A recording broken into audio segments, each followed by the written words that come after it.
Hello, everybody. I'm Brianna with Purified People, and today I am thinking about ownership. And I'm not talking about ownership over our digital assets, as I typically am or have been for the last week, but today I'm talking about taking ownership over our responses or our reactions. And what I mean by that is that we are all faced every single day with one thing that's in common, and that is that we have the opportunity to dictate our reality, and we have an opportunity to create our reality. Um, and the way in doing this is to have conscious thought. We're all faced every day with a series of choices, and within these choices, we have the opportunity to respond or we have the opportunity to react.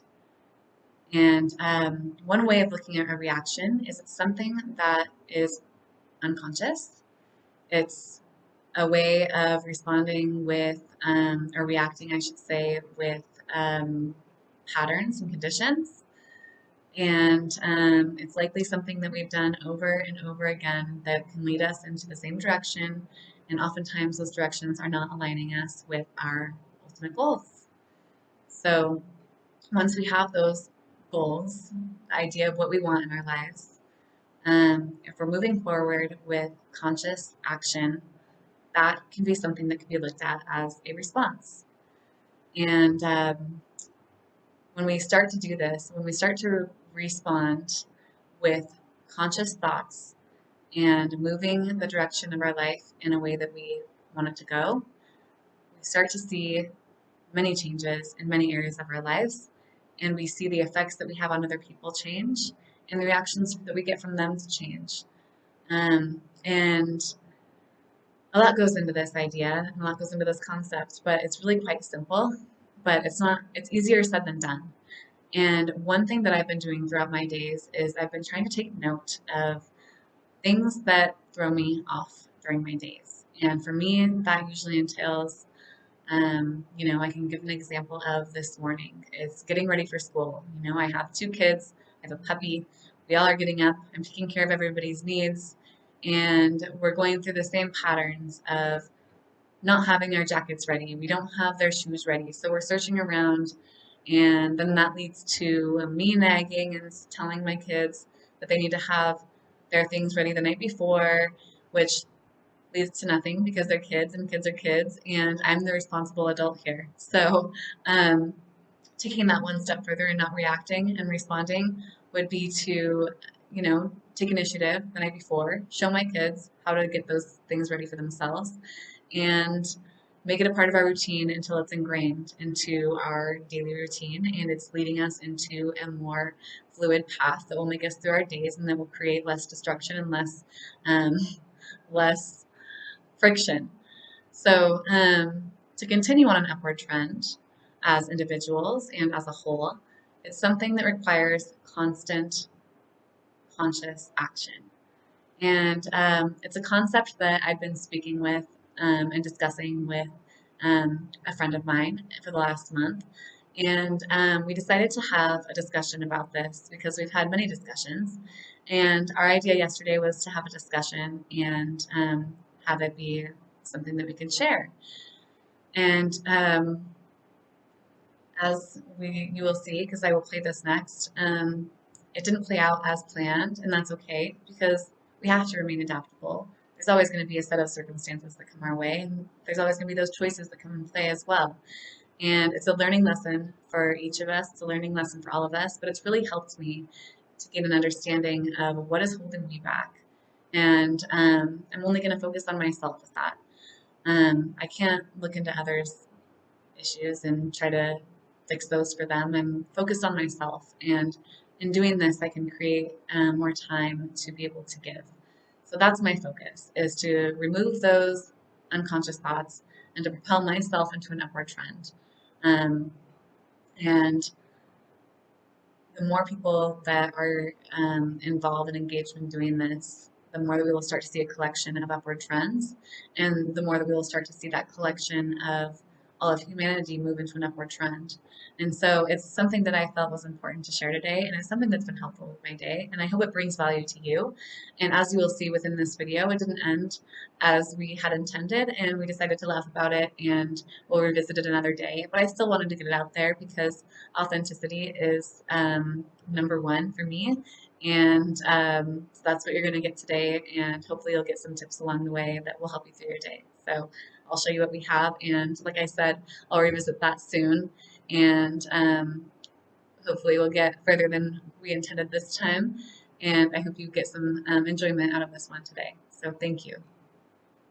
Yeah, so I do feel like it's quite an important subject, reaction versus response. Unfortunately, I don't think enough people look into this, but it is something that's extremely important today. The main difference between reaction and response is a reaction comes naturally. You don't have to learn on how to react. It happens naturally and it happens automatically, but you may need to learn on how to respond more purposely in a way that controls our emotions. And this is what this whole topic of conversation is to control your emotions to make the best outcome.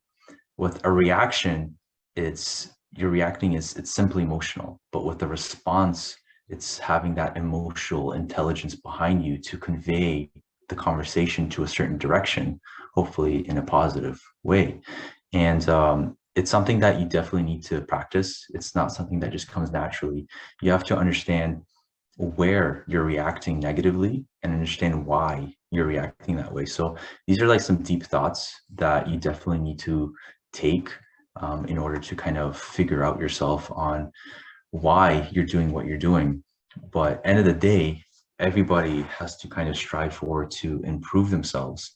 And that's one of the first steps is to kind of, make sure you respond in a certain way, to not get caught up in this kind of emotional battle between you or whoever you're having a reaction towards. Yeah, it's kind of funny too that it's one of those things that it's sometimes really easy to identify in other people. Especially, I can relate it as a mom. I can relate it to reactions that my children have. And you see them kind of going through the same constant patterns of reactions that you can just tell are not benefiting them. It's not benefiting you. It's not benefiting the situation in general. And you're trying to break those, patterns for them, before it gets out of hand. And I could be doing that with them in the car, and then somebody pulls out in front of me and I react, and it's one of those things that easier said than done. Like you were saying, it takes time. It takes almost a bird's eye view to pull yourself out of just being in that moment and pulling yourself out and taking a look at what's going on and developing a proper way to respond that's going to not hold up your day or hold up your energy or hold up your time from just moving forward and on an onward and upward progression. Yeah, absolutely. And the overall goal for everybody is for you to manifest the reality that you want from a place of happiness by making conscious choices, by evaluating where you're reacting and changing that programming kind of within you. So the next time you're put in that scenario, you're coming from a perspective of responding optimally and then staying on that life track of manifesting what you want to manifest. A lot of times people get caught up with this reaction versus reaction, where if you have an altercation with, say, like a coworker, and somebody yells at you, you have that tendency of like your autopilot to just yell right back at them, and you get caught up this reaction versus reaction. What Vadim Zeland calls it is actually a pendulum, and a pendulum is an energy-based structure of people who are thinking in the same direction. The whole idea is for you to catch yourself and not fall within that pendulum. You can't react to it. You have to acknowledge that it's there, that coworker is yelling at you and he's kind of pulling you into his negative energy, but you have to kind of not go there. You have to think of it from a conscious point of view of why is he yelling at me and how do I resolve this situation kind of emotionally stable rather than just reacting in a mere second, because that's not going to get anybody anywhere. And unfortunately, this happens a lot in the world, from all different scales, from kids to coworkers to even politicians. Um, so that's why I do feel that this is quite important for us to to handle. Right, right.